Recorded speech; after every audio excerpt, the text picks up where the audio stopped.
ये देश हित में नहीं है। ये देश को कहीं ऐसा ना हो आने वाले समय में कि ऐसी हरकतें कहीं देश को एक बहुत बड़े आंदोलन में तब्दील ना कर दें। मेरा निवेदन है, ऐसे तत्वों से अनुरोध है और मेरी चेतावनी भी है।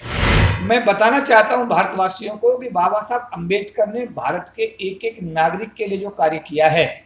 उसके लिए भारत के प्रत्येक नागरिक को बाबा साहब अम्बेडकर का ऋणी होना आवश्यक है और उनको होना चाहिए। लेकिन जो दूषित मानसिकता, जातिगत मानसिकता के चलते बाबा साहब की स्टैचू को तोड़ना, बाबा साहब की स्टैचू के साथ छेड़छाड़ करना, बाबा साहब के इस राजगृह पर जाकर के असामाजिक तत्वों द्वारा तोड़फोड़ की कार्रवाई करना,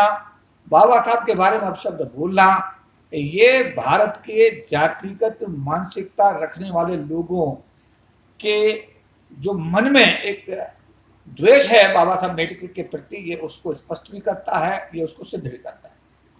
मैं ये बताना चाहता हूं कि बाबा साहब अम्बेडकर उस समय पर इतने पढ़े हुए व्यक्ति, इतने पढ़े लिखे व्यक्ति थे, उन्होंने इतनी शिक्षा अर्जित की कि आज तक उनके बराबर पूरे भारतवर्ष में कोई दूसरा आदमी इतना एजुकेशन भी प्राप्त नहीं कर सका। और अंतर्राष्ट्रीय सर्वे के अंदर दुनिया का सबसे योग्य व्यक्ति जो सिद्ध हुआ है वो परम पूज्य बाबा साहब doctor B are Ambedkar ji. और ये जो घटना की गई है राजगृह पर, जहां पर बाबा साहब से जुड़ी हुई यादें रखी हुई हैं, जहां पर हमारे माननीय प्रकाश अम्बेडकर जी की माता जी वहां पर रहती हैं, जो कि भारतीय बौद्ध महासभा की राष्ट्रीय अध्यक्षा हैं, और वहां पर बाबा साहब से जुड़े हुए सभी ऐतिहासिक जो उनके धरोहर है वहां पर रखी हुई है। ऐसी ऐतिहासिक मतलब धरोहर को नष्टाभूत करने की सोच लोगों के अंदर अगर पैदा हुई है तो ये किसी के भी हक में हो सकती है, लेकिन ये राष्ट्र के हक में नहीं हो सकती, ये देश के हक में नहीं हो सकती। इससे सामाजिक तनाव बढ़ेगा। जो बाबा साहब के अनुयायी पूरे दुनिया में फैले हुए हैं उनमें बड़ा रोष है। और मैं बताना चाहता हूं ऐसे तत्वों के लिए कि 2 अप्रैल 2018 भारत बंद एक ऐसा इस देश के अंदर उदाहरण है, एक ऐसा आंदोलन इस देश के अंदर हुआ है जो मेरा काफी है सीखने के लोगों के लिए। अगर ये बाबा साहब अम्बेडकर के अनुयायी, अगर इनका पेशेंस टूट गया, इनका धैर्य टूट गया, तो देखिए फिर क्या स्थिति बनेगी, उसका अंदाजा लगाना बड़ा मुश्किल होगा। तो मैं अपील करना चाहता हूं भारत के सभी नागरिकों से, भारत के सभी समुदाय के लोगों से, भारत में रहने वाले सभी धर्मों के लोगों से, सभी जाति के लोगों से, कि बाबा साहब अम्बेडकर ने जो भी कार्य किए उन्होंने किसी जाति विशेष के लिए नहीं बल्कि पूरे देश के नागरिक के लिए किए। उन्होंने भारत का संविधान बना करके विश्व का सबसे बेहतर संविधान भारत के लोगों को दिया। महिलाओं के अधिकार के लिए उन्होंने लड़ाई लड़ी, हिंदू कोड बिल उन्होंने पेश किया कि महिलाओं को संपत्ति में और समाज में पूरा उनको सम्मान मिले, उनका अधिकार मिले। जब उनका हिंदू कोड बिल गिर गया लोकसभा के अंदर तो उन्होंने उसके प्रोटेस्ट में इस्तीफा दिया। इस देश के एक एक नागरिक के लिए बाबा साहब का जो समर्पण है, बाबा साहब का जो कंट्रीब्यूशन है वो ऐतिहासिक है।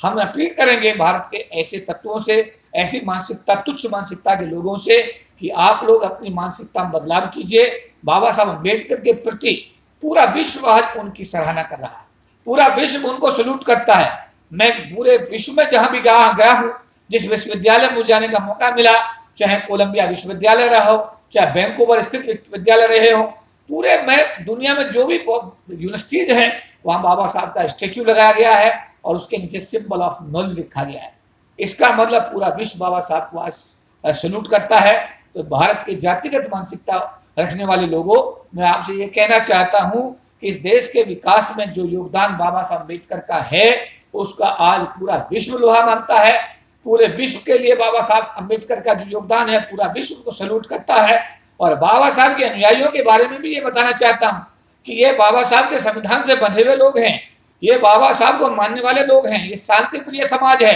ये भारत के विकास के लिए दिन रात काम करता है। जब यहाँ पर देश के अंदर जब यहाँ पर लॉकआउट होता है, लॉकडाउन किया जाता है, उस समय ये लोग सड़कों पर ना करके बेचारे अपना सामान बांध करके अपने गांवों को हजारों किलोमीटर यात्रा पैदल करके चुपचाप चले जाते हैं। ये शांति प्रिय समाज है। समाज को उकसाइए मत, इस समाज को प्रवोक मत करिए। एक सुप्रीम कोर्ट के जज मित्तल द्वारा एक जजमेंट दिया गया उसने प्रोवोक किया समाज को। 2 अप्रैल 2018 इसका जीता जागता उदाहरण है कि लोग सड़कों पर आए और ऐसा आंदोलन हुआ कि भारत के इतिहास में इतना बड़ा आंदोलन आज तक नहीं हुआ। कल्पना करिए कि आपके एक्शंस का रिएक्शन अगर शुरू हो गया तो भारत के अंदर क्या स्थिति पैदा होगी। मेरा निवेदन है आप सब ऐसे तत्वों से, मैं उनको चेतावनी भी देना चाहता हूं, उनको आह्वान भी करना चाहता हूं कि भारत के संविधान का आदर करिए, भारत में सामाजिक भाईचारा पैदा करिए, सभी धर्मों के लोगों को, जातियों के लोगों को बराबर का आदर दीजिए, सबको साथ लेके चलने की सोच पैदा करिए, जिससे कि हम सबल भारत का निर्माण कर सकें। अगर ऐसी सोच के लोगों को, मैं कहूंगा महाराष्ट्र सरकार से कि ऐसी सोच के लोगों को आप तुरंत खोजिए, उनके खिलाफ कानूनी कार्रवाई करिए, उन पर देशद्रोह का मामला आप लगाइए, उनको जेल भेजिएगा, जिससे कि भविष्य में कोई भी ऐसा असामाजिक तत्व ऐसी कोई हरकत करने की हिम्मत ना कर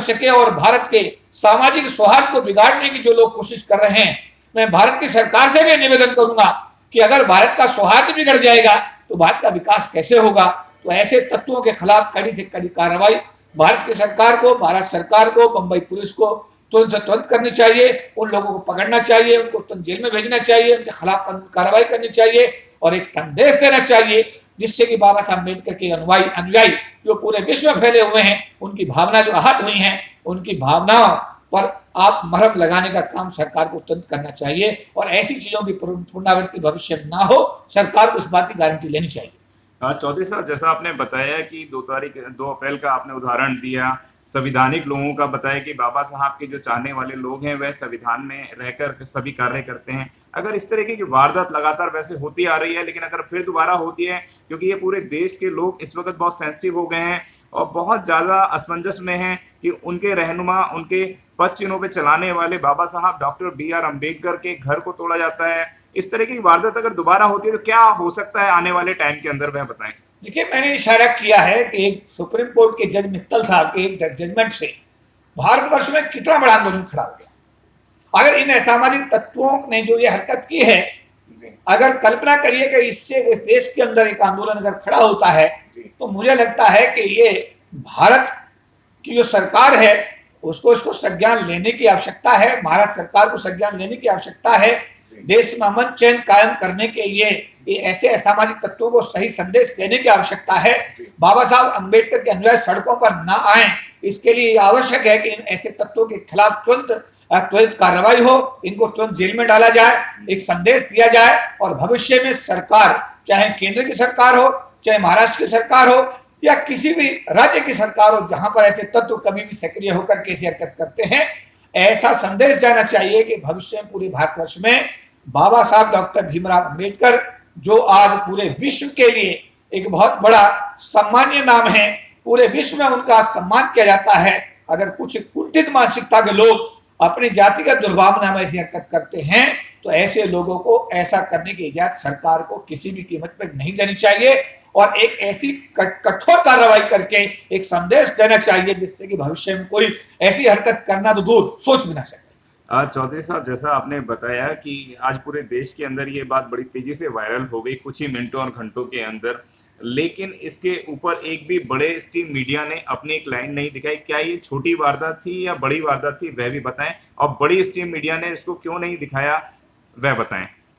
देखिए, मीडिया के बारे में तो मैं ये बताना चाहता हूं कि 97 में जब सुप्रीम कोर्ट ने SC/ST समाज के खिलाफ एक के बाद एक 5 आदेश जारी किए थे और उनको आधार मानकर भारत की सरकार के कार्य विभाग द्वारा जो हमारे रिजर्वेशन के खिलाफ ऑर्डर इशू किए गए थे, उनको लेकर के हम लोगों ने 97 में रैली किया, दिल्ली में लाखों लोग आए पूरे देश से, 98 में रैली की, 1999 में रैली किया, 2000 में रैली किया, कई लाख लोग दिल्ली की सड़कों पर आए, रामला मैदान से हमने मार्च निकाला और हम पार्लियामेंट स्ट्रीट तक आए, पुलिस ने एसएम गैस के गोले छोड़े, मुकदमे हम लोगों पर दर्ज हुए, लेकिन इस मीडिया ने इतने बड़े आंदोलन के बारे में एक भी लाइन कभी भी नहीं दिखाया। SC/ST मामलात में बहुत जिम्मेदारी के साथ कहना चाहता हूं कि मीडिया पूरी तरीके से उदासीन नहीं बल्कि नेगेटिव है। ये दलितों के सम्मान से जुड़ी हुई बातें, अनुसूचित जाति जनजाति समाज के अत्याचार से जुड़ी हुई कोई भी बात, इनके हितों से जुड़ी हुई कोई बात, भारत का कोई भी मीडिया दिखाने का कोई भी उनका, मैंने ये देखा है कि आज तक मैंने ये नहीं देखा कि उन्होंने कोई ऐसी खबर को चलाया हो। हाँ, ये जरूर है कि अगर कोई हिंदू मुस्लिम की बात आती है तो मुसलमानों को लेकर के मीडिया बड़ा सक्रिय रूप से काम करता है, या कोई ऐसी हरकत होती है जिससे देश का सौहार्दपूर्ण वातावरण खराब हो, उसमें कोई वो कमी नहीं करते हैं। बट मैं कहूंगा कि अनुसूचित जाति जनजाति समाज से जुड़ी हुई खबरों के बारे में भारत का जो मीडिया है, जिसे सैटेलाइट मीडिया कहते हैं, ये मीडिया पूरी तरीके से नेगेटिव है। और मैं आपके टीवी चैनल के माध्यम से कहना चाहूंगा कि इस मीडिया को चाहिए, क्योंकि इनका टीवी हम भी देखते हैं, इनके कंज्यूमर हम भी हैं। अगर देश के 1/4 आबादी यानी करीब 35 करोड़ लोग इस सोशल मीडिया इस मीडिया का अगर बहिष्कार कर दें तो इनके टीवी चैनल बंद हो जाएंगे जी, इनका विज्ञापन बंद हो जाएगा जी, क्योंकि हमारा समाज भी कंज्यूमर है आपका। हम टीवी जब देखते हैं तो आपकी टीआरपी बढ़ती है, आपकी टीआरपी बढ़ने से आपको पैसा मिलता है, और उस पैसे से आप लोग इस टीवी चैनल को चलाते हैं, तो आपका नैतिक जिम्मेदारी बनती है। मैं मीडिया के लोगों से कहना चाहता हूं कि कृपया करके इस देश की 1/4 समाज से जुड़ी खबरों को भी आप दिखाना शुरू करिए। कहीं ऐसा ना हो कि आपके इस मीडिया का जो सैटेलाइट मीडिया जो इस देश में काम कर रहा है, जो गरीब समाज की खबरों को बिल्कुल कवर नहीं करता है, बाबा साहब से जुड़ी खबर को कवर ना करना, एक अंतर्राष्ट्रीय स्तर की हस्ती की खबर को कवर ना करना, ये मीडिया के दिवालेपन को सिद्ध करता है। और मैं कहूंगा समाज के लोगों से कि अगर ये इसी तरीके से ये सैटेलाइट मीडिया ने ये प्रक्रिया जारी रखी, ये अपना रवैया जारी रखा, तो आप लोगों को भी इस पर विचार करने की जरूरत है। और ऐसे मीडिया का बायकॉट करके अपने टीवी चैनल्स का आपको बहिष्कार करने का साथ समय आ गया। चौधरी साहब, जैसा आपने बताया कि सोची समझी साजिश के तहत ये कार्य हुआ है, लेकिन उस व्यक्ति विशेष और उस टीम को भी पकड़ लिया गया है, लेकिन उसमें जो वीडियो फुटेज वहां पर मिली है वो वायरल हो रही है, और वह व्यक्ति पहले अपने मुंह पे मास्क लगाकर आता है, फिर कुछ पत्थर अपने हाथ में लेके आता है, 1 बाय 1 पत्थरों को फेंकता है, गेट खोलता है, अंदर जाता है और सभी गमलों को, बड़े बड़े गमलों को गिरा देता है। और उसको जब पुलिस पकड़ती है तो पुलिस एक स्टेटमेंट जारी करती है कि वह व्यक्ति मानसिक रोगी है। इस पर क्या कहना चाहेंगे आप? देखिए, ये तो जांच का विषय है। जांच, जो भी पुलिस अधिकारी जांच कर रहे हैं, ये तो निश्चित रूप से एक जांच का विषय है, क्योंकि मैं मौका वारदात पे अभी नहीं गया हूं और ना ही मैंने उस स्थिति को व्यक्तिगत रूप से देखा है। लेकिन जो भी व्यक्ति ने ये काम किया है, जो भी इसमें लोग शामिल हैं, मैं तो पुरजोर मांग करूंगा all India federation of SC/ST organisations के राष्ट्रीय प्रधान महासचिव होने के नाते, जो लाखों सरकारी अधिकारी कर्मचारियों को रिप्रेजेंट करता है, मैं उसके राष्ट्रीय प्रधान महासचिव होने की हैसियत से ये मांग करता हूं महाराष्ट्र सरकार से, बॉम्बे पुलिस से, केंद्र की सरकार से, जो भी लोग इसमें जुड़े हुए हैं, जिम्मेदार हैं, उन लोगों को तुरंत उनके खिलाफ कार्रवाई हो और एक सही संदेश दें। क्योंकि ये मामला बाबा साहब अम्बेडकर जी तक सीमित नहीं है, बल्कि ये पूरे विश्व के अम्बेडकर अनुयायियों के मन में जो एक चोट पहुंची है, जो उनको दुख पहुंचा है, जो आहत हुए हैं, ये उनकी भावना का मामला है। तो मैं उम्मीद करूंगा कि जो भी व्यक्ति इसके लिए दोषी है, उनके खिलाफ सरकार और मुंबई पुलिस तुरंत से तुरंत सख्त कार्रवाई करे। चौधरी साहब, अधिकांश देखने में आता है नेता, अभिनेता या छोटे छोटे नेताओं के घर के बाहर भी पुलिस महकमा होता है मौजूद, और देश के संविधान के निर्माता, जो देश को एक संविधान दिया, राष्ट्रीय को चलाने का एक तरीका दिया, और बाबा साहब उनको बोला जाता है, जिसपे आज 85% बहुजन समाज के लोग गर्व करते हैं, उनके घर के बाहर क्या एक पुलिस ऑफिसर भी नहीं होना चाहिए या होना चाहिए, वह बताएं। देखिए, इसकी समीक्षा तो वहां की महाराष्ट्र की सरकार वहां के हालात के हिसाब से, जो नियम बने हुए उनके हिसाब से लेती है। लेकिन सामान्यतया जो अभी आपने कहा, कई बार लोग झूठी अपना कंप्लेंट करा देंगे, झूठी फायरिंग करा देते हैं, उनको सिक्योरिटी मिल जाती है। ऐसे लोग हैं जिनके जीवन को कोई खतरा नहीं है, उनको भी सिक्योरिटी की व्यवस्था दे दी जाती है। लेकिन क्योंकि ये राष्ट्रीय स्मारक है, बाबा साहब से जुड़ा हुआ ये स्मारक है, बाबा साहब की यादें इस स्मारक के साथ जुड़ी हुई हैं, ये भावनाओं का विषय है। पूरे विश्व के अम्बेडकर अनुयायी जो है, उनकी भावनाएं इस जगह से जुड़ी हुई हैं। ऐसी जगह के लिए अगर महाराष्ट्र की सरकार अगर सुरक्षा व्यवस्था वहां पर करती है, तो मैं आज मांग करूंगा कि ऐसी घटना की पुनरावृत्ति ना हो। इसलिए यहाँ इस पवित्र जगह पर एक उचित सुरक्षा व्यवस्था निश्चित रूप से सरकार को करनी चाहिए। सैकड़ों साल से जितने भी शोषण हो रहे हैं, वह सारे बहुजन समाज के, दलित, शोषित, वंचित समाज के साथ हो रहे हैं, और उन्हीं के साथ उनके रहनुमा बाबा साहब डॉक्टर B.R. अम्बेडकर की कभी मूर्ति तोड़ दी जाती है, कभी गर्दन तोड़ दी जाती है, कभी पैर तोड़ दिया जाता है, कभी उनके नाम को हटा दिया जाता है। अब उनके घर की भी बारी है, तो क्या कहना, ये कोई मतलब साजिश होती है कि किस तरीके के लोग उकसाना चाहते हैं, क्या करना चाहते हैं इस तरह के कार्य बार बार बाबा साहब के ऊपर करके? लेकिन मैंने जैसा कहा कि ये हमारी सोच का एक विषय, हमने एक मापदंड बना लिया। देश के जो गरीब तबके के लोग हैं उनके लिए हमारा सोच अलग है, जो धनी लोग हैं उनके लिए क्राइटेरिया हमारे अलग बन गए हैं। जैसे मैं कहना चाहूंगा कि गांव में कोई गरीब आदमी अगर भैंस के लिए लोन ले ले और उसकी भैंस मर जाती है किसी कारण से और वो पैसा नहीं दे पाता है, तो उसके घर की जमीन की कुर्की का आदेश जो है बैंक लेकर के आ जाता है। कि अभी आपने देखा कि भारत से बहुत सारे उद्योगपति भाग गए, खरबों करोड़ों रुपया लेकर भाग गए। और ऐसे नहीं भागते जी, आप दुनिया भर के सिस्टम है सरकार के पास में, लेकिन फिर भी लोग भाग गए, कोई कार्रवाई नहीं है। लेकिन गरीब आदमी पर कार्रवाई निश्चित रूप से होती है। तो मैं ये कहना चाहता हूं, जो अभी आपने सवाल किया, कि ये दूषित मानसिकता जो लोगों के दिमाग में घुसी हुई है, जैसे मैं कहता हूं SC/ST का आरक्षण, अरे SC/ST का आरक्षण एक संवैधानिक प्रावधान है जो बाबा साहब अम्बेडकर संविधान में व्यवस्था देकर गए हैं, और ये उन गरीब तबके के लोगों के लिए है जो लंबे अरसे तक वंचित रहे शिक्षा से, साधनों से, जिनके पास ना जोत की जमीन है, एग्रीकल्चर लैंड नहीं है, उद्योग धंधे नहीं है, कोई रोजगार नहीं है, आपके घरों में बर्तन मांजते हैं, आपके घरों में जाकर के झाड़ू लगाते हैं, आपकी गाड़ी में ड्राइविंग करते हैं, आपके खेतों में काम करते हैं, आपके खेतों में जाकर धान बोते हैं, गन्ना बोते हैं। ये वो लोग हैं जो सड़क बनाते हैं, मल्टी स्टोरी बिल्डिंग बनाते हैं, लेकिन उस मल्टी स्टोरी बिल्डिंग में बनाने के बाद ये बेचारे कभी उस बिल्डिंग में रह नहीं सकते। जब तक बिल्डिंग बनती है तब तक ये बेचारे वहां पर ईंट, मिट्टी और ये सरियां ढोते रहते हैं। इतना शांति प्रिय समाज है। अगर उसके बाद भी आपको चैन नहीं है, आप उनको फिर भी आप इनको उकसा रहे हैं, क्या काम कर रहे हैं, तो ये दुर्भाग्यपूर्ण है। आपके हक में जा सकता है, राष्ट्र के हक में ये नहीं हो सकता। मेरा निवेदन है कि इन सब चीजों से बचिए। ये शांति प्रिय समाज है, इसे मत उकसाइए, इसे प्रवोक मत करिए। ये देश के विकास के लिए समर्पित समाज है, ये बाबा साहब अम्बेडकर का अपना समाज है, ये बाबा साहब अम्बेडकर के संविधान को मानने वाला समाज है। इसलिए समाज को उकसाइएगा मत, जातिगत दुर्भावना से ऊपर उठिए और बाबा साहब अम्बेडकर जिन्होंने पूरे विश्व के लिए और पूरे भारत के लिए कार्य किया है, उनके लिए अपना सम्मान प्रकट करिए, उनके लिए अपना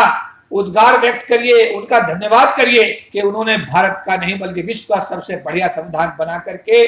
देश की महिलाओं को, मैं कहना चाहता हूं कि महिलाओं को जो अधिकार मिले हैं उसका श्रेय अगर किसी एक व्यक्ति को दिया जा सकता है भारत में, तो बाबा साहब डॉक्टर B.R. अम्बेडकर को दिया जा सकता है, क्योंकि उन्होंने महिलाओं के विकास के लिए जो भी बनाया, व्यवस्थाएं दी, उसी के कारण आज महिलाओं का विकास हुआ है। देश का SC, ST, OBC, माइनॉरिटी, देश का जनरल कैटेगरी, गरीब आदमी, अमीर आदमी, सबके लिए बाबा साहब अम्बेडकर ने संविधान बना करके व्यवस्थाएं दी है। तो देश के हर नागरिक को बाबा साहब अम्बेडकर का कृतज्ञ होना चाहिए, बजाय इसके कि आप उनसे यादगार जो उनसे जुड़ी हुई चीजें हैं आप उनको तोड़ फोड़ करके आप अपना एक मानसिक दिवालेपन का परिचय दे रहे हैं। ये देश हक में नहीं है जी, ये देश हित में नहीं है। ये देश को कहीं ऐसा ना हो आने वाले समय में कि ऐसी हरकतें कहीं देश को एक बहुत बड़े आंदोलन में तब्दील ना कर दें। मेरा निवेदन है, ऐसे तत्वों से अनुरोध है और मेरी चेतावनी भी है कि आप लोग ऐसी चीजें ना करें और राष्ट्र के हक में सोचिए, एक भाईचारा बनाइए। सभी भारत के नागरिक बराबर हैं, सभी भारत के नागरिक देश के उत्थान के लिए समर्पित हैं। इसलिए एक अच्छा वातावरण देश में बनाइए, जिससे देश का विकास हो और भारत एक अंतर्राष्ट्रीय स्तर पर एक शक्ति के रूप में उभरे और भारत के एक एक नागरिक को सबल बनने का अवसर मिले। मेरी ऐसी कामना है। अगर आपने अभी तक हमारा चैनल सब्सक्राइब नहीं किया है तो सब्सक्राइब करें और घंटी का बटन बिल्कुल भी दबाना ना भूलें, ताकि सभी लेटेस्ट खबरें पहुंच सकें आप पे सबसे पहले।